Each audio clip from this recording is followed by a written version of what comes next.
Welcome, everybody.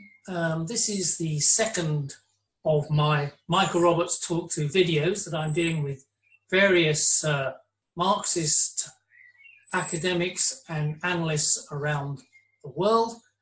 And in this particular video, we'll be discussing the question of what happens to the labour movement and to workers in general after this COVID pandemic is over, and what are the implications for work in the future and for how the labour movement can organise against probable attacks from capitalists and the bosses when we all eventually, if we do, return to work. In doing this discussion, I'm very happy to do it with Raquel Varela, who is a lecturer at the New University of Lisbon and author of two excellent books, The Portuguese Revolution, A People's History, and The People's History of the European Revolution in the 20th Century. So Raquel will be presenting her views to us about what is going to happen and how labour should act. So I'm going to hand over to Raquel straight away, without further ado, so she can tell us what she thinks. Thank you. Thank you so much for this invitation. Well, I've been following your work for many years, and it's really an opportunity to deal with the economic situation in a with a very broad sense, in a totality way, as you always do it. We can analyze it with you, with the approach you have to economic subject, in a very social and political way, which does not fragment the reality, if I may say it like this in English. And I'm sorry for my English not being so okay for the audience. But well, I don't know how many Portuguese are out there, but we'll have to get through with English. Yeah. So we are a little bit astonished of what we are experiencing, because we have been prepared as critical intellectuals to analyze a catastrophic crisis, but not catastrophic economic crisis combined with a pandemic where workers are obliged or pressured to stay at home, isolated. So this is something absolutely new from the point of view of analyzing the consequences of this economic crisis. So what I'm going to say here is quite, it's quite the first eyes we have over such a complex process. The first thing is that, according to ILO, International Labour Organization, we are 3.3 billion workers around the world, and 81% of this workforce was somehow involved in this process, either by collective dismissals, layoff, losing income, part of total income, and the majority, so it's the majority of the workforce. We are speaking about 2.7 billion workers who have been hit by this crisis, which is social, economic, and pandemic and health crisis. Among these workers, we have to underline that the majority are in so-called informal sector, which is something that we cannot properly define that's why we use this concept, which is not a good concept. It's like the informal workers were out of the market, out of the planet, or we know it is not like that, but we don't really know, and the statistics cannot give us a real picture of what this represents. So what we know is this big figure. In 3.3 billion workers, around 2 billion are informal sector. What we are experiencing, it's a level of socialization of a production without socialization of property in a scale that humanity never saw before. So at this moment, something absolutely essential as a mask to protect us from a respiratory disease spread is done in one single country, which is China, and all the countries were fighting for this as they were fighting for gold to avoid a pandemic. The mask is just an example I'm using because it's a very easy example to explain, but we have to think about this in a global scale. When we are speaking about production chain after the crisis of the 70s, and in my opinion, above all the crisis of 81, 84, which ultimately has led to the end of Soviet Union and all the labor restructuring, the so-called begin of globalization process, we saw that one of the main way out of capitalist crisis, which is never a way out because it deepens in another sense, as you explained so well, was the labor restructuring process, where workers in core country were dismissed or sent to pre-retirement, especially in central countries. Production was delocated in a huge mass factories to China and India, with China entering the market and ex-Soviet Union, but above all China, the labor force has doubled in the 90s. So people can have an idea. This also represented a big pressure over salaries in Western countries. And the unions, before the fall of the Soviet Union, except some miners unions in England and some radical combative unions, they all accept something which is very important for the debate nowadays during the pandemic, which is to substitute the universal rights like health, education, etc., through social assistance rights. So you don't have access to health or education, or in a sense that the whole country has access to that, but you have access according to your income. And this allows also the privatization of huge parts of these public services which has become a kind of oxymoron. It's the industrialization of public services. So what we have reached now was a situation where we have a virus that is highly contagious, but very, very low mortality virus, very low. So if we had faced a terrible, a very lethal virus, we cannot even think of the catastrophe we would be nowadays. We are already in a catastrophe, but it would be much worse. Why? Because this virus has found a society which is deeply ill in the immune system, very bad fed, especially the working classes and the poor sectors, and with bad health systems. What I want to say is that according to UK and US studies and other country studies, 80 to 90% of the people going to hospitals with problems. So first of all, with the recent figures, we know that around 60 to 80% of the people have no symptoms at all. From the other 20 to 30%, just 15% have symptoms.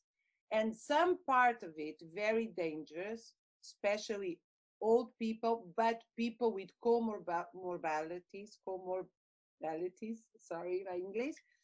And the majority of the people that enter in the hospitals are obese, for example, 80 to 90%, or have diabetes or hypertension. Why I want to focus this? Because when we look to the studies in all our countries in the last 20 years, the obesity, it's the double in the working class, and it comes to half in the rich classes. This is one thing. So the virus is not democratic. The virus hits people that are for decades very bad feeded, with high calorie, low exercise, and something very important, which is night shifts concerning labor markets, because you have an intensity of the labor markets, of the labor, not just the working time hours, but the intensity, which is the so-called production 24 hours a day. So the companies invested in machines that they don't want the machines to stop. So we have workers in poor countries work regularly extra time, and without this extra time they could not afford a proper house, etc., etc. So extra time for workers have become a normal time. I give you the example of Portugal. More than half of the workforce works between 50 to 70 hours a week, including doctors, physicians, nurses, etc., because they need this extra money in order to live properly. Yeah. What I want to say is that after 5 years of night shifts, the majority of the workers have hypertension and diabetes, because it's the circadian rhythm cycle, our contact with natural light, that regulates the hormones that regulates diabetes, hypertension, etc. So I wanted to underline, I also want to, probably I already spoke too much, I should also underline that the differences are enormous concerning the countries. We are seeing, for example, a very terrific, a very tragic situation in Brazil, because the way the healthcare systems deal with this, it's absolutely different concerning countries. And last but not least, the majority of the people infected are workers. Why? Because lockdown is a bourgeoisie concept. Most of the workers were never locked down. They had to go to work because they are essential workers. What is strange is that we have to reach a situation of pandemic to have this word, essential workers. There's a lots of work we do which is not essential at all, and there are a lots of work which is essential. And I don't know the figures in other countries, I'm sorry for this, but in Portugal, half of the workforce were never locked down because they are so-called essential workers, as well as in the contagious people infected by the virus, a high percentage, and this is all around the world, are women, because women work mainly, because the majority of the workers in care system and healthcare system are women. What I think we can debate, if you want, is also the future concerning automation, home office, etc., etc. There are lots of things that can change for much worse or for much better, but I give you the floor now.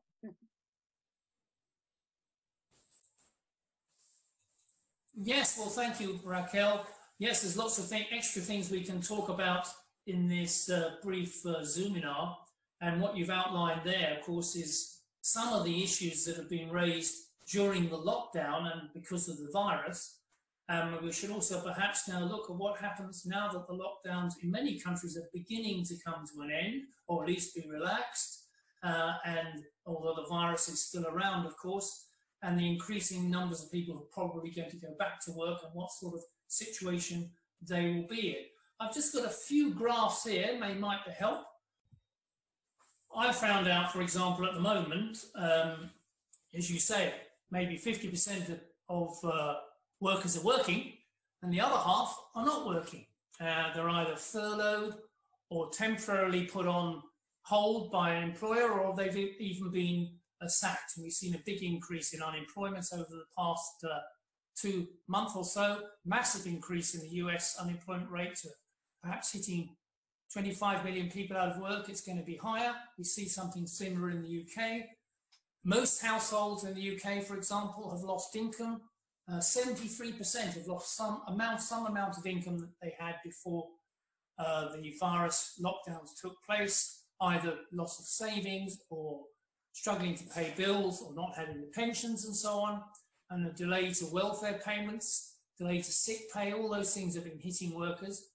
And this is particularly hitting low to middle income families with no savings.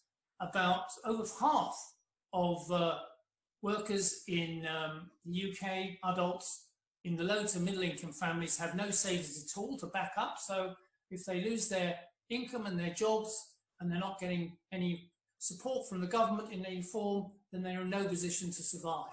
The same thing applies in the US. Something like nearly 60% of American workers say they won't be able to pay their rent or groceries if they don't get support after 30 days. And 20% say that they've got they've got no money to last even a week if they're put into quarantine if there's no support. So the moves by governments to provide some level of support, I don't know what's happened in Portugal, but in the UK and the US there's been a level of support, perhaps even up to 80% of those wages of those with furlough, but there's still loads of people falling through the gap who have not had any support whatsoever. And this is a question perhaps we could discuss. What's going to happen now? Because 1 in 8 workers in the UK reckon that they will lose their jobs in the next 3 months because their companies will either go bust, or when they go back, they will not get the same job, or they'll be put onto lower hours. And all those things seem very likely for a quite sizable section of the population. I've just seen a report which says that 40% of UK workers are planning to reduce recruitment, to make redundancies. A fifth of employers are going to make redundancies, and it's going to have a big impact upon workers' earnings, particularly as many employers are going to come back and say, okay, you start again, but there's going to be a pay freeze or even a pay cut because we can't afford to pay what we did before. This is particularly the case with young workers, students and others starting for the first time, and particularly in the UK for the poorer areas of the country, outside of London, areas where there's a higher concentration of public sector jobs and a lower concentration of jobs that pay in the private sector. So we're going to see a recruitment freeze. We're going to see perhaps freezing of any pay increases, more difficult working arrangements, cutting of bonuses and training budgets. But what that brings me, Raquel, is to think about the question of home working, because that's been a big issue that's coming up. As you say, perhaps home working is being concentrated amongst the professional workers mainly. As we can see in the UK, half of workers at the highest paid have been working at home and expected to be able to continue to work at home and be paid. I know lots of people in the professional area who are still being paid full salary and sitting and at home working through things like Zoom that we're in now. That's not possible for not only essential workers, but also for a whole layer of lower paid workers who have to go to work physically and cannot do anything from home. So I wonder whether you see the same thing in Portugal about the situation on home working, whether you think that's going to continue once the lockdowns are over and we move back towards supposedly relatively normal work, and what employers are going to do to workers. Are they going to maintain their conditions? Are they going to reduce the workforce? Are they going to lower their pay? Are they going to replace them by machinery over the next year or so that these jobs begin to disappear as employers look for other ways to save on costs? Yeah. Well, Michael, first of all, what will happen depends on politics and organization of the working class. I know this seems a little bit pamphletarian, but we have to underline this because the strong neoliberal ideology just speaks about economy has no other possibilities. as the one that was shown during this pandemic. One of the main problems we are facing is that what the governments of the world have done massively was to use the money of the workers to save the workers, not the money of the companies. The money was used in layoffs was through Social Security, and Social Security is the savings of the workers for the time they get ill or for the time they get old. And this has been used in a way, for example, in Portugal, which can lead to the bankruptcy of Social Security in 1 year, maybe. This is the reality. Because companies have put it 1.3 million workers among 5 million workforce in layoff, paid 70% by Social Security. So this were not, and this doesn't matter if the company has profit or if the company goes to a fiscal paradise or whatever. If you have a company, you can apply to this Social Security funding. This is the first question, which I think the workers of the world will have to face very dramatically. Because when we say we want to save jobs, we have to ask what kind of jobs. For example, during the Portuguese Revolution in 74, 75, during the so-called oil shock, the crisis of the 70s, many companies have closed because they didn't have enough profit, but the workers occupied these companies. Over 600 companies were occupied by the workers, and the workers became owner of these companies, and the state was obliged to make investment in these companies. So the property has changed. What we see here is that the property didn't change. So these companies can do dismissals here in Spain, in Italy, in 6 months. They can get the money now and do collective dismissal in 6 months or in 1 year. Nothing obliged them to keep the jobs. So this option, it's likely to happen, Raquel? We're going to see. I think it's very likely to happen, because what we are going to see is that the companies, to recover from this crisis, lots of small companies will, in my opinion, disappear, and we will face increase in unemployment. In my opinion, in Portugal, we will go to around 1 million workers unemployed. This is 20 to 25% of the workforce. Wow. will be unemployed. Now we estimate that reality numbers, 600 to 700,000 should be already in this situation. Yeah. So we are facing, as in all countries, we are seeing workers without enough money to buy food, something as simple as this. What we saw also from the governments of the world was majority of them, to give a moratoria to mortgage, so people would not pay their houses. But the problem is that artificially, this is money from the taxes, and money from the taxes is money from the workers, which makes the property not devaluate, which would devaluate in a normal supply crisis. What we are seeing is that the public fund that can be used to help workers during this crisis is being used supposedly to save the workers, but it's saving the companies, and saving the biggest companies, because the small companies cannot return properly to a very competitive market that we'll have in 6 months or in 1 year. What I also see is that what we saw in 2008 was an even and combined crisis, and we saw lots of migration that could mitigate the situation in one country and send this labor force to other countries. Spain, wasn't it? A lot of migration.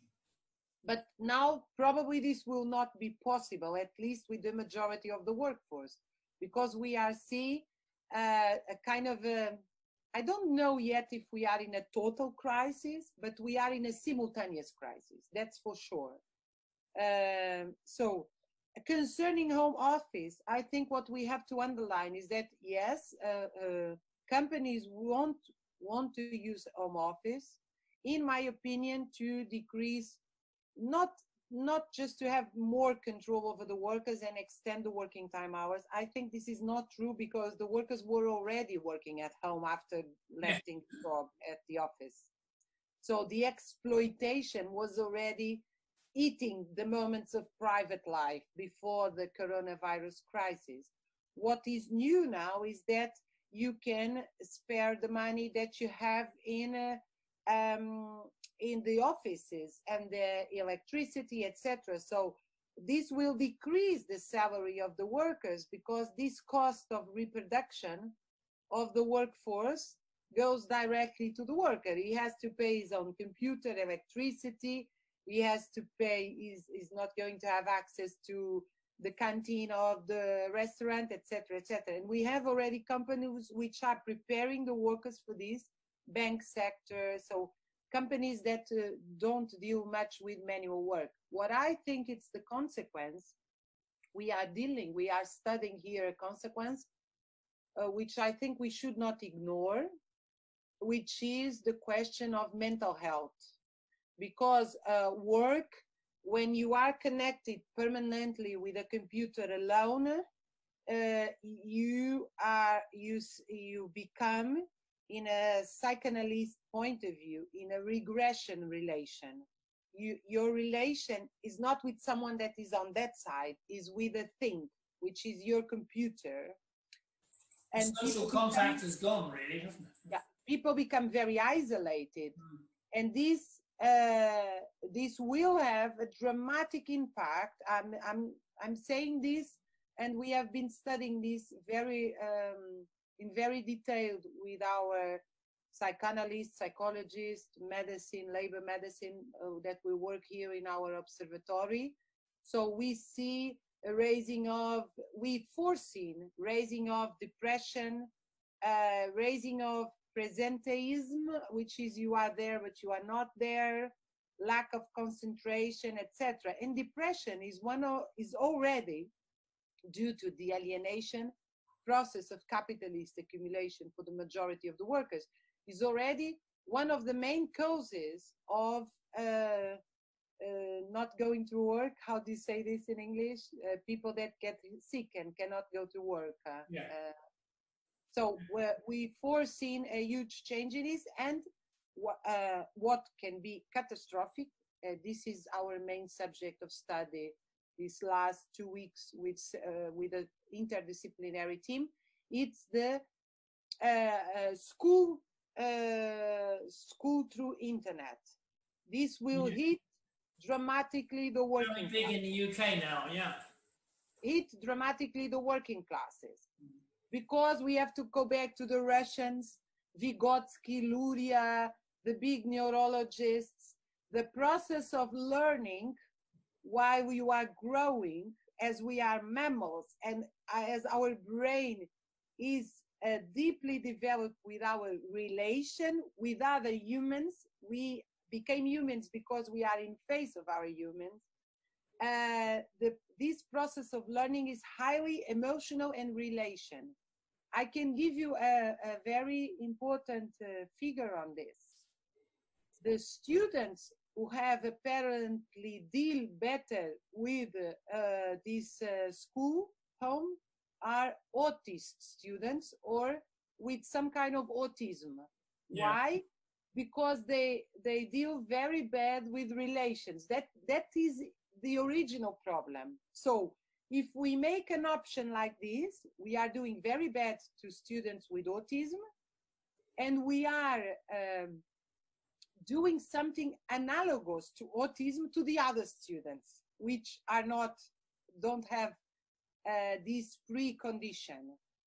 So it's, in our point of view, it's awful, and we believe that in the high classes, as nowadays you don't have in Silicon Valley schools with internet and mobile phones, these solutions are always to the working classes, because the rich classes will keep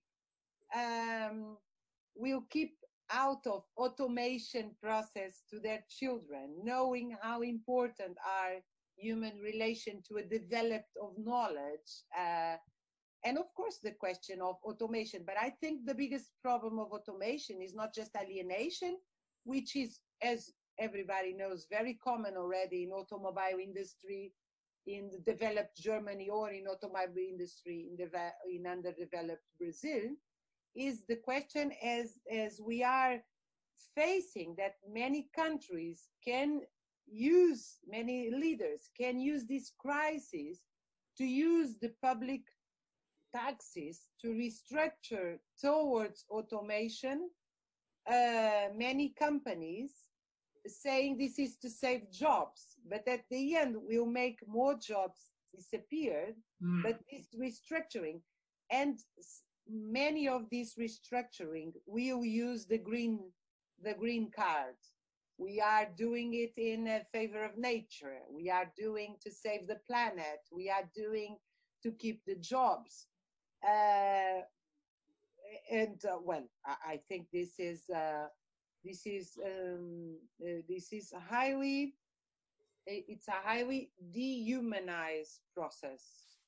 We have to, in fact, what we have to do, if you allowed me to say, we have to question everything now. We have to question structurally everything. I was reading a novel, not very good novel from a literary point of view, by William Morris. It's not a great writer, but a good socialist. Yes, and but the society describes there made me a lot. I read it during the lockdown. This is utopia, yeah? Yes, this is an utopia. It's a socialist utopia where, first of all, there is not differences between manual and intellectual work. People think what they do and they do what they think. Secondly, there is a highly developed time of pleasure and leisure and art, etc. Third, there is a better relation between cities and countryside. People are not accumulated in rough, awful cities. And fourth, which I found was very interesting, I'm not in favor of these degrowth theories, because they always hit the so-called middle classes, which are supposed to learn less and less with this proletarianization process. But I'm in favor that we think about what kind of products do we want to produce. In fact, we are producing a lot of things that make no sense at all. We spend a lot of energy doing this, a lot of raw materials, a lot of our time doing things that make no sense. And the other thing, I thought, this is the last one. There is 1 week they go to the countryside to do the harvest. And I thought it makes sense. It makes sense to abolish hard work in agriculture, substitute it by machines. We agree on this. But it also makes sense that we don't have to abolish all work. If we humanize work, so the week in the harvest, it's a party. Everybody goes to party, and it's a wonderful week. It's like a holiday week. So I think we have to think about what kind of society, what we want. Because if we're just going to say, we want the government to save companies because it's saving jobs, we are maybe digger our grave even more, although we think we are saving jobs. Yes, so in a way, Raquel, you've summed up the picture. We've got workers are coming back to work, of those who haven't been at work, and they're facing the difficulty of maintaining their jobs, and we obviously want them to maintain their jobs, but perhaps the pandemic and this lockdown, which has been so different from anything we've seen before, is that we'll have to open our minds in general to what sort of society and how we want to run that society, and what sort of work people should be doing that is useful and satisfying to them, rather than just what is the danger is that it will just accelerate all the alienation and inequality which we had before the pandemic started. I don't know if you want to add anything else before we finish, Raquel? No, I hope I could contribute to this discussion, Bob. I hope. Yeah, no, it's been I think it'll be an invigorating discussion, and we'll see whether viewers have got anything to say when they hit the YouTube comments later on when this is released. Okay. But, thanks again, and we'll hopefully be talking to you again in the future. Yes.